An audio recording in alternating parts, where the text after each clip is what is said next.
E aconteceu que, indo nós à oração, nos saiu ao encontro uma jovem que tinha espírito de adivinhação, a qual, adivinhando, dava grande lucro aos seus senhores. Bom, lembre-se, está chegando numa região da Macedônia.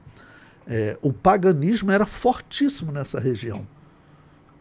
O povo da antiguidade, eles eram extremamente religiosos. Os judeus com a religião deles, mas os outros povos, porque a religião que tinha nascido na Babilônia, a religião pagã em geral, ela dizia que tudo na vida do homem dependia dos deuses. É como o horóscopo que existe hoje. A religião do horóscopo, ela nasceu na Babilônia. E a religião do horóscopo diz que os homens são predestinados, né? Que os deuses determinam tudo, os deuses predestinam tudo. Se vai ter uma seca, foram os deuses que predestinaram. Se vai ter uma enfermidade, foram os deuses que predestinaram. Ou se vai ter chuva na quantidade certa, ou até uma tempestade, tudo é determinado pelos deuses. O dia do nascimento, o dia da morte, a vitória na guerra, derrota na guerra, tudo é predestinado pelos deuses. Isso é fato. A predestinação das ações dos homens faz parte do horóscopo. O horóscopo é exatamente isso, né? Não saia de casa hoje porque você vai ser atropelado, né?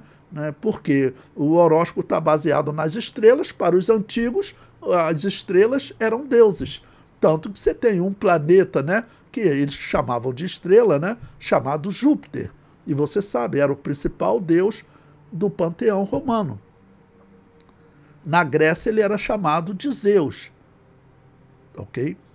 Então, o povo era muito religioso. Então, ter alguém que tivesse algum espírito de adivinhação, algum demônio que operava nela, né? Tivesse alguém assim, ele dava muito lucro para as pessoas, porque esse demônio, ele vai acertar coisas do passado. Não, ela respondeu tudo. Tudo que ela falar em relação ao futuro,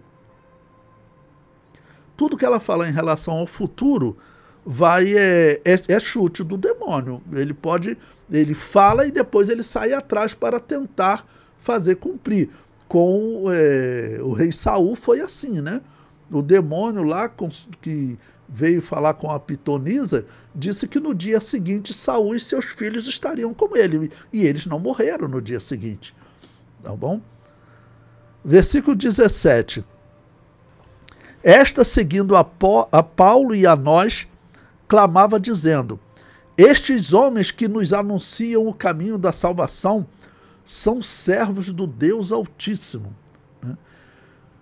Bom, é claro que essa jovem, né, esse espírito de adivinhação, ela não estava falando do Deus de Israel. Ela estava falando como mais um Deus desse panteão, de um Deus poderoso. Não é o primeiro caso que nós encontramos no livro de Atos de algum demônio, de alguma maneira, querer ganhar fama, não? E tentar, vamos dizer, causar um engano, porque aí, vamos dizer, estaria dizendo que ela também serve a esse mesmo Deus de Paulo. E assim pessoas, não, eu sirvo ao Deus de Paulo. Ela também, porque ela anda até atrás de Paulo aí dizendo, né, que eles servem ao Deus Altíssimo. Então a intenção era enganar. Versículo 18. E isso fez ela por muitos dias. Mas Paulo, perturbado, voltou-se e disse ao Espírito: em nome de Jesus Cristo, te mando que saias dela. E na mesma hora saiu. Então, o versículo, vamos dizer, diz que ela estava fazendo isso há vários dias. O natural, acho que seria até no primeiro dia, o apóstolo Paulo já dá essa ordem para o demônio sair. Ok? Bom, por que o apóstolo Paulo não fez logo no primeiro dia, nós não sabemos, mas ele, vamos considerar, estava em terra totalmente estranha, né? E ele certamente sabia que expulsando o demônio daquela moça, ele teria problema. Ele teria problema. Tanto que no livro, vamos retornar aí ao livro, eu faço até um comentário sobre este versículo. Estamos agora na página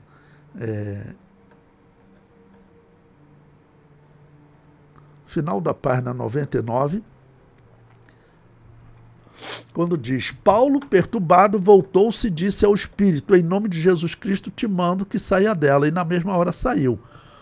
O apóstolo Paulo, que até então vinha tendo problemas apenas com os chamados judaizantes, com aqueles que exigiam que os cristãos seguissem os ritos judaicos, agora se depara com um problema diferente.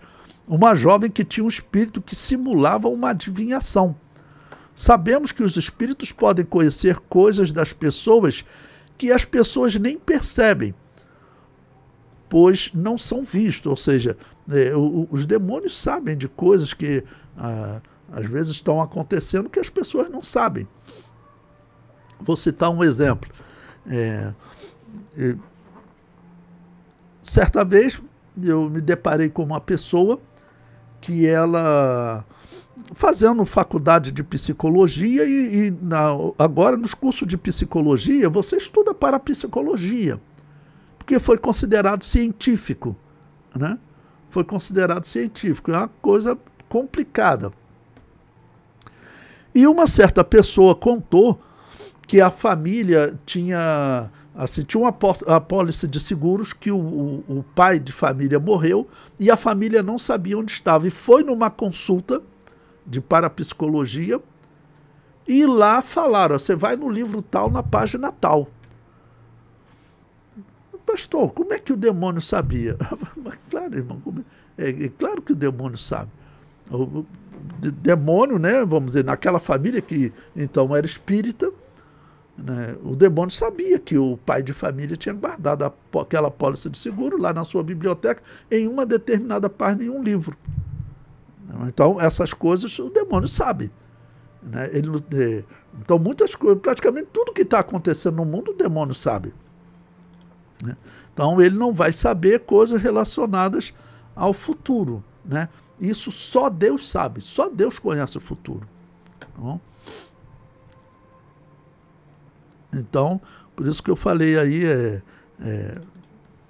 que simulava, né?